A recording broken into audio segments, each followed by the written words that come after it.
The first box arrived on a Tuesday. A sleek, black thing with a silver ribbon that looked completely out of place on the dusty porch of my cabin. I knew who it was from before I even read the card. Only Eleanor had that kind of obnoxious, expensive taste. Inside was a ridiculously priced watch, the kind with more gears and dials than a cockpit.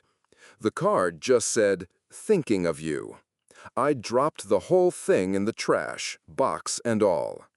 The next one, a tailored suit that probably cost more than my truck, showed up on Friday. I didn't even bother opening it. I called my lawyer. "Mark, it's Jack," I said, pacing the length of my small kitchen. "She's sending things again." "She's not violating the restraining order, Jack. Sending gifts isn't harassment in the eyes of the court, just bad form." "It's not bad form, Mark. It's a power play. It's her way of saying she can still reach me, that I can't really get away." I stopped and looked out the window at the dense woods surrounding the property. This was supposed to be my escape, my fortress of solitude. "I'll send her counsel a strongly worded letter," he said, his voice tired. "That's the best I can do." I hung up, feeling the familiar knot of frustration tighten in my stomach. To clear my head, I put on some music, old jazz. The smart speaker in the corner filled the cabin with the warm, scratchy sound of a saxophone. I started chopping vegetables for dinner, letting the rhythm of the knife on the cutting board become a kind of meditation. Then the saxophone cut out. In its place, a soft piano melody began to play. I recognized it instantly. It was the song from our first dance at our wedding. Our song. I frowned. Shit. Probably some old playlist I'd forgotten to delete from my streaming account. A digital ghost. "Hey, skip this track," I commanded. The speaker obeyed, and the jazz returned. I shrugged it off and went back to my cooking. Just a glitch. A few days passed. I was starting to relax again, to feel the quiet of the woods seep back into me. I was at the stove, steering a pot of chili, when the speaker came on by itself. No music this time, just a sound. A laugh. Eleanor's laugh. It was crystal clear, high and airy, like she was standing right behind me. The wooden spoon clattered from my hand onto the floor. I spun around, my heart kicking against my ribs. The cabin was empty. The sound had been so real, so present. My mind raced, trying to find a logical hook, an ad, a podcast snippet that played by mistake.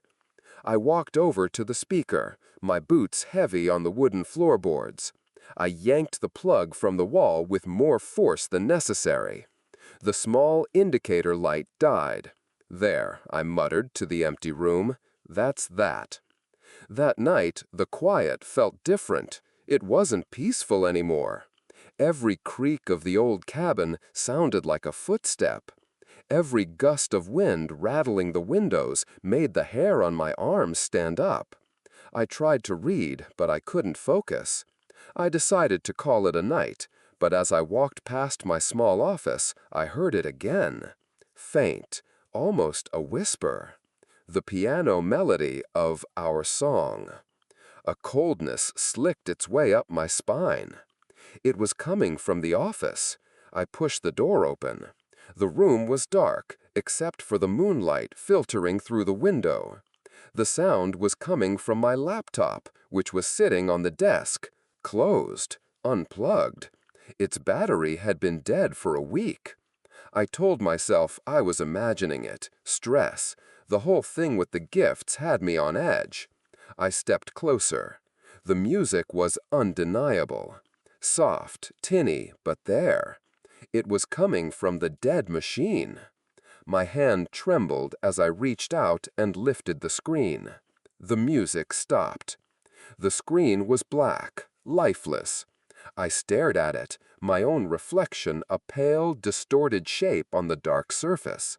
I let out a breath I didn't realize I was holding. Jesus, Jack, get a grip. You're losing it. I was about to close it, to just go to bed and forget this whole insane night, when something changed on the screen. A single white cursor blinked into existence in the top left corner. Blink, blink. I froze, unable to move, unable to breathe. It was impossible. The thing had no power. Then letters began to appear, one by one, as if typed by an invisible finger. Y, O, U, can't, unplug, A, memory, Jack. My blood ran cold. I stumbled back, knocking into the bookshelf behind me. Books tumbled to the floor. Not a glitch. Not a hack. This was something else. This was her. Somehow, this was her. I slammed the laptop shut, the plastic cracking under the force. My breath came in ragged gasps. I had to get out, just for a while, get some air. I grabbed my keys and practically ran out the front door, not even bothering to lock it. The night air was sharp and cold, a welcome shock to my system. I fumbled with the keys, finally jamming one into the ignition of my truck and twisting it. The engine roared to life. The GPS screen on the dashboard, which I never used, flickered on. But it wasn't a map. It was the view from the backup camera, showing the empty space behind my truck. Then it switched. The screen now showed the forward-facing camera, displaying my own face, wide-eyed and pale in the dim glow of the dashboard lights. My reflection stared back at me. A line of text appeared at the bottom of the screen. "You look tired." A strangled noise escaped my throat. I killed the engine, threw the door open, and scrambled out of the truck. I stood in my gravel driveway, gulping down the frigid air, my hands on my knees. My heart hammered against my ribs like a trapped bird. I looked back at my cabin, my quiet, safe little cabin. It looked dark and menacing now, an accomplice. As I stared, a light flickered on in the living room, the TV. The screen was a churning sea of black and white static. For a second, that was all it was. Then, through the noise, I saw something, a shape. The faint outline of a person sitting on my sofa. My sofa. Just sitting there, a dark silhouette against the flickering snow, looking out the window. Looking right at me. Then, just as suddenly as it appeared, the screen went black. The house was dark again. I knew, with a certainty that chilled me deeper than the night air, that there was no one inside. I stood under the spray of the shower for a long time, letting the steaming hot water run down my back, trying to wash away the feeling of being watched. It was a stupid, childish impulse, but it was all I had. The noise from the truck, the face on the TV, my mind was playing tricks on me. It had to be. Stress, that's what Mark would say. That's what any sane person would say. I turned off the water and stepped out into the humid air of the small bathroom. The mirror was completely fogged over, a blank gray slate. I grabbed a towel and scrubbed my hair dry, the rough fabric a welcome, real sensation. As I wiped my face, I glanced at the mirror again. The condensation was starting to run, forming little rivers that streamed down the glass. For a second, the streaks looked familiar. The way they curved, joined, separated. It was just water, just random patterns, but my brain, keyed up and paranoid, tried to make sense of them. I shook my head. I needed more sleep, that was all. I reached out to wipe a clear circle in the middle of the glass, but I stopped. The steam was thinning on its own, the gray slowly receding. And as it did, I saw something that wasn't a random streak of water. It was a word, written in the fog as if by a finger. Remember? My breath hitched in my throat. The towel fell from my hand, landing with a soft thud on the damp floor mat. I live alone. I haven't had a visitor in weeks. There was no one here. No one could have been here. I lunged forward and wiped the glass with the flat of my hand, smearing the word away until the mirror was a blurry mess. My heart was a frantic drum against my ribs. I kept wiping, faster and faster, until the glass was clear, reflecting the small, tiled room behind me. And me. I stared at my reflection. Pale skin, dark circles under my eyes. I looked like hell. I took a deep, shaky breath, trying to calm the hammering in my chest. You're seeing things, Jack. It's just you're exhausted. Then, for a single, impossible moment, the face looking back at me wasn't mine. The features softened, the jawline narrowed. The tired, scared eyes became Eleanor's. Wide, dark, and full of a terrible longing that I knew all too well. She was looking at me from my own reflection. The image shuddered, wavered like a heat haze, and then it was me again. My own face contorted in a mask of pure horror. A sound ripped out of my throat, a choked gasp that was half a scream. I stumbled backward, slamming hard against the bathroom wall. The impact rattled my teeth. I scrambled for the doorknob, my wet hand slipping on the brass. I didn't look at the mirror again. I couldn't. I threw on a pair of jeans and a t-shirt, my fingers fumbling with the fabric, and burst out of the bathroom, slamming the door shut behind me. I had to call someone. I had to hear another human voice. I grabbed my phone, my thumb shaking so badly I could barely unlock it. I found Mark's number and hit call. He picked up on the third ring. "Jack, what's up? It's late." His voice was thick with sleep. "Mark, I need you to come over. Something's happening." My voice sounded thin, strange. "Happening? What's going on? Are you okay?" No, I'm not okay. She's in the house." I knew how it sounded. I knew I sounded crazy. There was a pause. "Eleanor? Jack, she can't be. The order." "I don't mean she's here. I mean, Christ, I don't know what I mean. The TV, the speaker. She's sending me emails, Mark, from my own account. I can prove it. Can you please just come over?" The desperation in my voice was ugly, pleading. Another pause, longer this time. Okay, man, I'm on my way. Don't do anything, just sit tight. I'll be there in 20. The 20 minutes felt like 20 years. I sat on the sofa, the one where I'd seen the silhouette, and stared at the front door, waiting. Every sound the cabin made, the settling of wood, the wind outside, made me jump. When Mark's headlights finally cut across the living room window, a wave of relief washed over me that was so intense it almost made me sick. He looked worried when he came in, his eyes scanning the room before settling on me. "You look like you've seen a ghost," I said, my voice cracking. I led him to my small office. "Look, she's been sending me these messages. They're messed up. They're coming from my email address, like I'm sending them to myself." I pulled out my phone, my hands a little steadier now that he was here. I navigated to my email app. My heart pounded. Here it was, the proof, the objective reality that I wasn't losing my goddamn mind. I opened the sent folder. It was empty. What?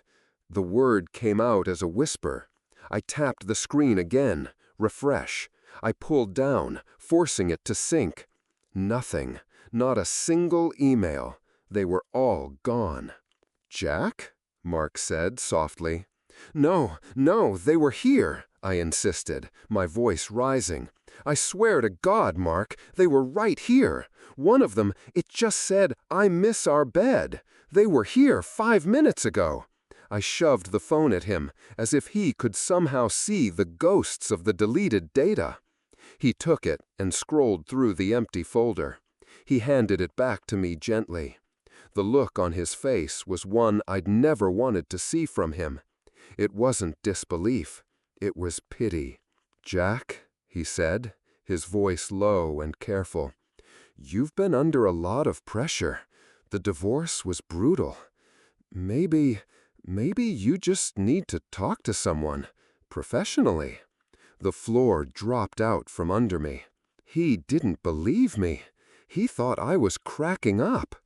The one person I thought I could count on was looking at me like I was a sick dog that needed to be put down. This thing, this her, it wasn't just in my house. It was editing reality. It was cutting me off from the world, strand by strand, until I was completely alone with it. "Get out," I said, my voice flat. "What? Jack, come on." "Just get out, Mark, please." He left. He promised he'd call in the morning, but I knew what that call would be. It would be him suggesting doctors, therapists. I was alone, utterly, completely alone. I stood in the middle of my living room for a long time, the silence pressing in on me. Defeated. That's what I was. I felt a cold exhaustion seep into my bones. My eyes drifted to the corner of the room, to the small desk where my old printer sat, covered in a thin layer of dust. It hadn't been plugged in for months. Then it whirred, a low, grinding noise that broke the silence. A small green light blinked on. My blood turned to ice. It started to pull a piece of paper through its rollers, the sound agonizingly slow. Rrrr, zzz, rrrr. It was impossible. It had no power, but it was happening. Slowly, like a man walking to the gallows, I crossed the room. The paper slid out into the tray with a soft click. I stood over it, my whole body trembling. I didn't want to look. I knew, somehow, that this was the punchline. This was the final move in the game. My hand shook as I picked it up. It was a medical document, a psychiatric evaluation from a Dr. Alastair Finch, a name I'd never heard of. My name was at the top. Under the heading Diagnosis, a single line was typed out. Acute delusional disorder, likely brought on by severe post-divorce trauma. Patient exhibits significant paranoia and reports auditory and visual hallucinations related to his ex-wife. My eyes scanned the bottom of the page. There was a handwritten note, scanned along with the document. The looping, elegant script was unmistakable. It was Eleanor's.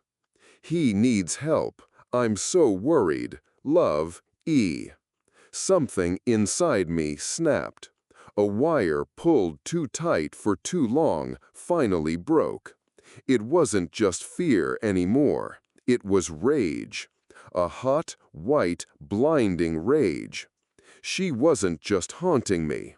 She was trying to have me committed, to paint me as the crazy one, the broken one, while she sat in her glass tower pulling the strings of my life.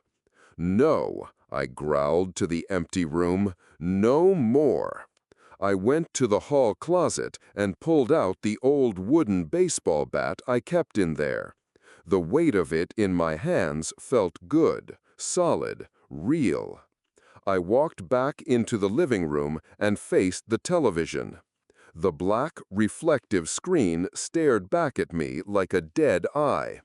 With a roar that came from the deepest part of my gut, I swung the bat. The screen exploded in a shower of glass and sparks. The sound was beautiful. I swung again and again until the plastic casing splintered and cracked. I wasn't done. I stormed into the office, the bat resting on my shoulder. The dead laptop was still on the desk. I brought the bat down on it, splitting the case in two. I smashed the unplugged printer, shattering it into 100 pieces of black plastic. The smart speaker, the microwave, anything with a screen, anything with a circuit board, I destroyed it. My breath came in ragged gasps, sweat stinging my eyes.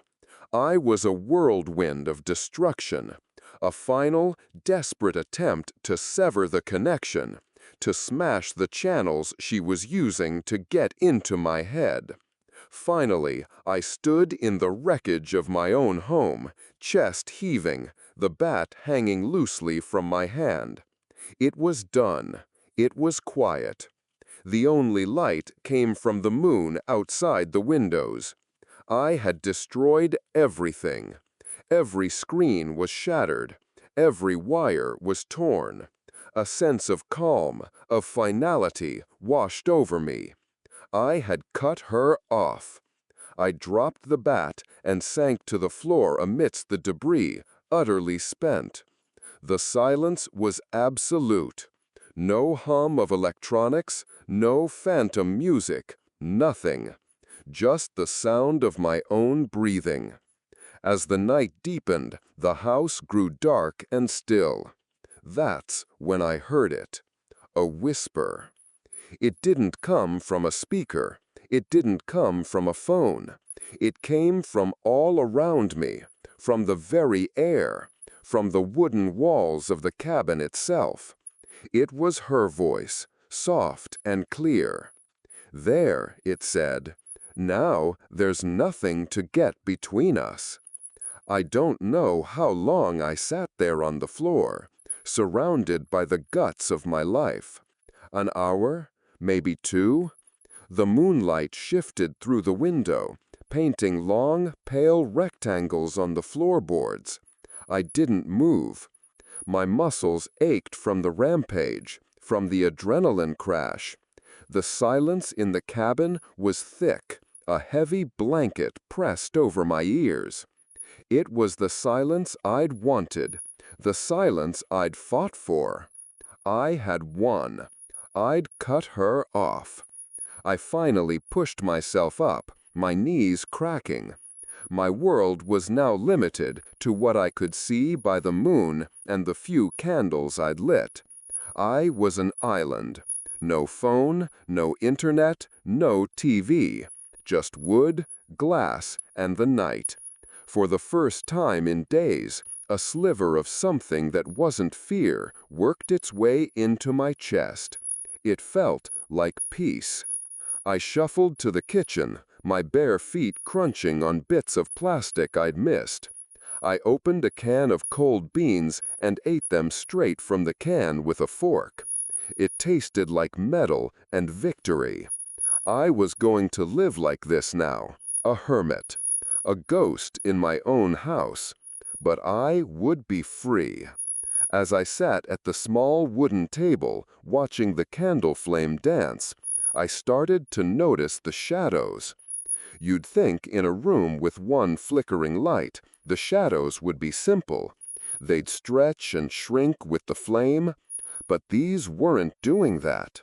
The shadow of the chair I was sitting on seemed disconnected. It bent at an odd angle against the wall, an angle that didn't match the light source. I blinked, rubbing my eyes. It was just exhaustion. My mind was tired, making shapes out of nothing. I'd been through hell. It was normal to see things. But then I looked at the far corner of the room, the one deepest in darkness. The shadow there wasn't cast by anything. It was just there, A patch of night that was darker than the rest of the night around it. It didn't flicker or move with the candlelight. It was a fixed point, a stain on the air. It seemed to pull the light into it, swallowing it whole. I pushed the thought away. Stop it, Jack. Just stop.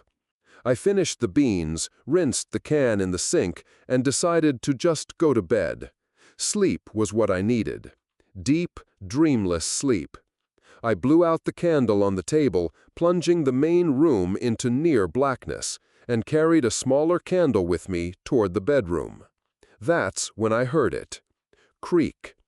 The sound of a single footstep on the floorboards. Right by the sofa I'd just been looking at. I froze, my hand shaking so badly the candle flame wobbled, throwing the shadows into a mad dance. I held my breath, listening. My heart was a frantic bird beating against my ribs. Nothing, just the wind sighing in the pines outside. I took a slow, careful step forward. Creak. This time the sound came from behind me, by the kitchen door. Fucking impossible. No one could move that fast, that silently. It wasn't the sound of a person walking. It was the sound of a house being played like an instrument. One note here, the next instantly across the room. I didn't call out. I didn't grab for a weapon. What was the point? All the fight had gone out of me. I stood there in the middle of the room, a man in a t-shirt and jeans holding a candle, and I knew. I wasn't being haunted by a ghost. I wasn't being stalked by a person. I was inside it. Slowly, I turned my head back toward the corner, the dark patch. It wasn't a patch anymore. It was peeling away from the wall. Not like a sticker, but like the corner itself was unfolding. The darkness stretched, pulling itself into a shape. It was tall, impossibly thin, a silhouette cut from a fabric blacker than anything I had ever seen. It had arms, legs, a head. It was a person made of absence. It turned to face me. There was no face. No eyes, no mouth, just a smooth, featureless void where a face should be. But I knew her. I knew that slight tilt of the head, the way she held herself, even as a thing made of shadow. It was Eleanor. The candle in my hand went out. Not blown out. The flame just vanished. I was left in total darkness, alone with the shape. My legs gave out, and I sank to my knees on the wooden floor. I didn't scream. The sound was trapped in my throat, a hard lump I couldn't swallow. And then her voice filled my head. It didn't come through my ears. It was just there, inside my skull. A calm, clear thought that wasn't my own. I told you I'd always be with you, Jack. Everything in me broke at once. The rage, the fear, the desperate hope that I was just going crazy. It all drained away, leaving nothing behind. I just knelt there, looking at the spot where the shadow stood, and waited. This was it. This was the end. The figure glided toward me, making no sound. It stopped a few feet away, a human-shaped hole in the world. A hand, long and lacking any real form, reached out toward my face. "Don't fight anymore, Jack," the voice in my head said, soft as silk. "It can't be any fun, being so scared all the time. Just let go. Let me take care of you." And I knew. I wasn't being haunted by a ghost. I wasn't being stalked by a person. I was inside it. Slowly, I turned my head back toward the corner, the dark patch. It wasn't a patch anymore. It was peeling away from the wall. Not like a sticker, but like the corner itself was unfolding. The darkness stretched, pulling itself into a shape. It was tall, impossibly thin, a silhouette cut from a fabric blacker than anything I had ever seen. It had arms, legs, a head. It was a person made of absence. It turned to face me. There was no face, no eyes, no mouth, just a smooth, featureless void where a face should be. But I knew her. I knew that slight tilt of the head, the way she held herself, even as a thing made of shadow. It was Eleanor. The candle in my hand went out. Not blown out. The flame just vanished. I was left in total darkness, alone with the shape. My legs gave out, and I sank to my knees on the wooden floor. I didn't scream. The sound was trapped in my throat, a hard lump I couldn't swallow. And then her voice filled my head. It didn't come through my ears. It was just there, inside my skull. A calm, clear thought that wasn't my own. I told you I'd always be with you, Jack. Everything in me broke at once. The rage, the fear, the desperate hope that I was just going crazy. It all drained away, leaving nothing behind. I just knelt there, looking at the spot where the shadow stood, and waited. This was it. The figure glided toward me, making no sound. It stopped a few feet away, a human-shaped hole in the world. A hand, long and lacking any real form, reached out toward my face. "Don't fight any more, Jack," the voice in my head said, soft as silk. "It can't be any fun, being so scared all the time. Just let go. Let me take care of you." And in that moment, I understood. The whole horrible, twisted point of it all. She didn't want me dead. She didn't want revenge. This wasn't about hate. In her mind, this was love.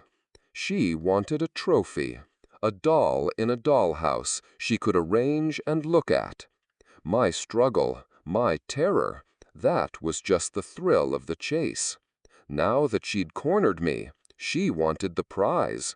She wanted my surrender. She wanted me to be hers, completely and forever.